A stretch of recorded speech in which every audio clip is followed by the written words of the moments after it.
Mahaba ba vacant mo? Tara, laro tayo sa gaming lounge. Dito lang yan sa U-Belt. Dito lang yan sa second floor, Carba Building, Recto Avenue. Tapat lang siya ng Sogo Hotel at tabi ng Margaret Printing Shop. Very accessible dahil malapit sa mga university at sa mga LRT stations. Tara, pasok tayo. Ito nga pala yung Co-op Gaming Lounge. Dito pala sa counter, makikita mo na marami na silang games provided. Mura lang din yung rates nila. Tamang-tama, laro na mahabang vacant mo. Meron din silang ino-offer na sariling merch. Syempre kung kasama mo na rin naman yung mga barkada mo, tamang-tama lang ang billiards. 180 pesos per hour lang. Meron silang dalawang VIP room. Ito yung room 11. Meron dalawang beanbags and isang sofa. Sa room 12 naman, may dalawang sofa. Bale, meron din ditong PlayStation at Netflix. Here naman yung mga provided na laro sa Nintendo Switch at sa PlayStation 4 at saka 5.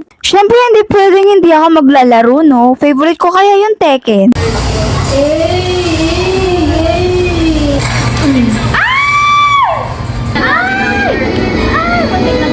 After namin maglaro ng mga game console, syempre hindi pwedeng hindi ako maglaro ng billiards kahit hindi ako marunong. Syempre, enjoy natin yung VIP room kasi solo natin manood ng movie. Paulit-ulit.